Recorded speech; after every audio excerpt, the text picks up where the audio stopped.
இப்போ ஒரு 100 வருஷத்துக்கு பிறகு இந்த டிக்ஷனரி வருதே, அந்த டிக்ஷனரிக்கும் இதற்கும் என்ன மாற்றம்? 100 ஆண்டுகள்ல மொழியோடைய தன்மை மாறியிருக்கா? அத பயன்படுத்துற விதம் மாறியிருக்கு.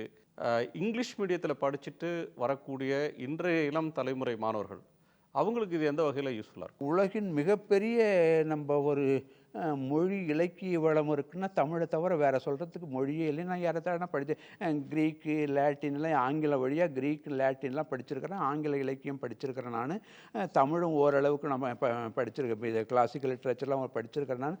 இவ்வளவு ஒரு வளமான மொழியும், அந்த இவ்வளவு ஒரு வளமான ஒரு சொற்றொகையும் வேற எந்த மொழிக்குமே நம்மளுக்கு கிடையாதுங்க. அதால வந்து தமிழ நம்ப எக்கால தமிழ்னும், இடைக்கால தமிழ்னும், பக்தி தமிழ்னும் நம்ம பிரித்து பார்க்கவே முடியாது. ஏன்னா வந்து முழுமையை எந்த காலத்துலையும் இந்த ஒரு மாறா ஒரு தொடர்ச்சி தமிழுக்கு அப்போ இருந்து தொல்காப்பியர் காலத்திலேருந்து அதுக்கு முன்னே இருக்கிற இலக்கியங்கள் காலத்திலேருந்து அந்த தொடர்ச்சி அப்படியே இருந்துருக்குது. திருக்குறளை நம்ம இன்றைய மாணவர்கள் படிக்க முடியும். தொல்காப்பியத்தை இன்றைய மாணவர்கள் தொல்காப்பியத்தை அப்படி ஒரு ஒரு நூற்பா இருக்குது.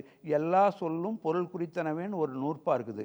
இந்த எல்லா சொல்லும் பொருள் குறித்தனவே உங்களுக்கும் புரியும், அந்த தம்பிக்கும் புரியும், எல்லாருக்கும் புரியுது.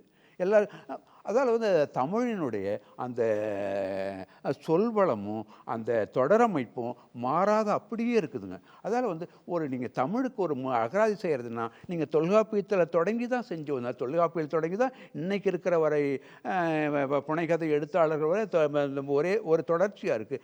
அதால் வந்து ஒரு முழுமையான அகராதி தமிழுக்கு இருந்தால் ஒழிய நம்மளை மாணவர்களை வழிப்படுத்த முடியாது. இலக்கியத்திலேயோ மொழியிலேயே நம்ம வழிப்படுத்த முடியாது. முழுமையான அகராதி வேணுன்றதுக்காக தான் இந்த பல நிறுவனங்களில் நம்ம முயற்சி செஞ்சு பார்த்தோங்க. எவ்வளோ கிளாசிக்கல் தமிழ் சென்ட்ரல் இன்ஸ்டியூட் வந்துச்சு. அவங்க ஏதாவது செய்வாங்களான்னு முயற்சி பண்ணி பார்த்தா அவங்கக்கிட்ட வந்து எங்களால் அவ்வளவு பொருள் நாங்கள் இது பண்ண முடியாதுன்னு சொல்லிட்டாங்க. சென்னைக்கு எவ்வளவோ சென்னை பல்கலைக்கழகத்துக்கு எவ்வளவோ ட்ரை பண்ணி பார்த்தேன். இதை தவிர சென்னை பல்கலைக்கழகம் அந்த தமிழ் லெக்சிகனை செஞ்சதுக்கப்புறம் தமிழ்நாட்டில் இருக்கிற எவ்வளவோ 14 யூனிவர்சிட்டிக்கு அரசு பல்கலைக்கழகம் இருக்குது. அங்கே அகராதிகள் செய்ய முடியலன்றது இது யாரையும் குறை சொல்கிறது நம்மளுடைய நோக்கம் கிடையவே கிடையாதுங்க. ஒரு சிறிதும் குறை சொல்கிறது நோக்கம் கிடையாதுங்க. இவ்வளவு பல்கலைக்கழகங்கள் இருந்தும் ஒரு இடத்துல கூட அந்த அகராதிகள் தொடர்பான பயிற்சியோ அகராதியாக்க முயற்சியோ எங்கவுமே இல்லை.